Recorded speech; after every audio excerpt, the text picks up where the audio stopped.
Welcome to today's Explainer. We're going to take a totally mundane, everyday activity and stretch it into a full-blown, paralyzing philosophical crisis. We're diving into a brilliant little dialogue simply called Shave the Shaving. It's this fascinating text that takes a basic grooming habit and transforms it into a total logical dead end. Honestly, if you've ever caught yourself overthinking a simple task until you literally can't do it anymore, well, this is going to resonate deeply with you. So let's just jump right in. We start right in the middle of a super relatable interaction. A friend walks up and is hit with this alarmed observation. "Hey, Hankman, what on earth do you look like?" And we've all been there, right? You run into someone and the scruffy, unkempt reality of a skipped morning routine is just impossible to ignore. The friend bluntly points out that he desperately needs to shave. It's a completely normal social cue, but in this story, it's actually the catalyst for something much, much deeper. So, this begs the obvious question, right? Why has Hankman stopped shaving? To his friend, and probably to us at first glance, it just looks like he's lazy, or maybe he's just out of time. But as we're about to see, this everyday grooming failure is actually an unsolved logical crime scene. We're going to investigate this together. Because Hankman hasn't forgotten to shave, he hasn't run out of razors, he is actually trapped in a mental loop that has physically prevented him from taking action. Okay, Section 1, the unshaven Hankman. When confronted about his scruffy face, Hankman's response is honestly incredible. He says, "I can't do that at the moment." Notice his phrasing there. He doesn't say "I won't" or "I don't want to." He says he can't. He's literally treating his own invisible internal thoughts as a tangible, physical roadblock. He tells his friend that recently he was standing in front of the mirror, razor in hand, when a thought struck him so hard it stopped him dead in his tracks. The mirror, that classic symbol of self-reflection, literally forced him to reflect on the nature of his own self. Let's move on to Section 2, the I versus me. So standing at the sink, Hankman suddenly maps out this paralyzing separation of his own identity. He realizes that if he shaves himself, well then the I is shaving the me. He actually splits himself into two completely distinct entities based purely on grammar. You've got the doer of the action, the I, the shaver, and then you have the receiver of the action, the me, the shaved. In a flash, he perceives that the I doesn't actually shave itself at all. The I shaves the me. Think about it like this, breakdown of active versus passive roles. Up until that fateful morning, Hankman comfortably believed he was just a unified self, the one who shaves that one. But looking at the logic, that unified self simply cannot exist during the act of shaving. The active I, the one holding the razor, is acting upon a passive me. He's essentially treating his own face as someone else. The guy has literally philosophically detached his consciousness from his physical body just by picking up a razor.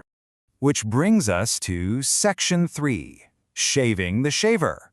Let's trace his exact step-by-step thought progression here, straight from the text. Step 1, stand at the mirror. Step 2, realize the grammatical divide, that the active I is acting upon the passive me.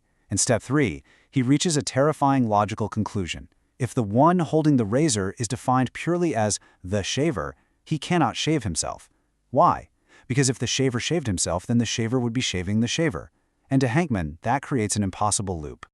I genuinely want you to sit with this logical dead end for a second. Hankman asks his friend, and by extension us, how does one shave a shaver? Or, to put it differently, how does one shave shaving as a process?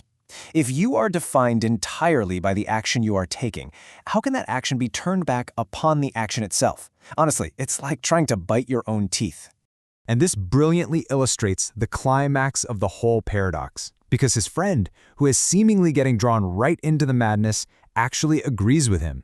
He concedes, as far as I know, you actually can't shave the act of shaving. It just perfectly showcases the ultimate absurdity of Hankman's overthinking. By turning an everyday verb into an abstract noun, he's created an impossible physical task. You can't lather up a concept, you definitely can't drag a razor across a verb.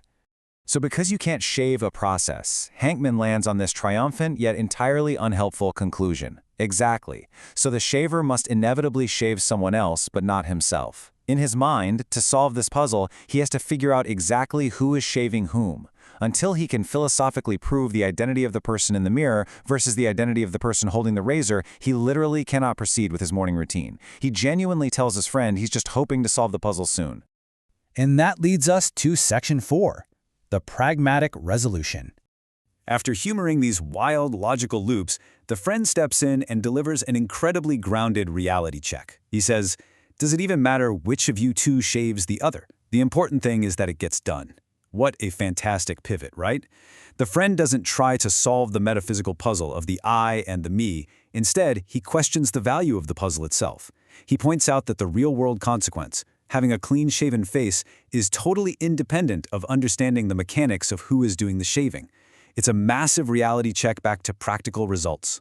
So how does our philosopher respond to that? With a hesitant, "Maybe you're right." It's a wonderful little concession to reality. His intricate logical puzzle is bypassed, but technically, it's left unsolved. Hankman never actually figured out how the shaver shaves the shaver, but the sheer weight of practical everyday living is finally starting to crack through his theoretical paralysis. It really makes you think about how you navigate your own life. Are you a Hankman, constantly paralyzed by the how and why of everything? Or are you the friend, purely focused on just getting it done?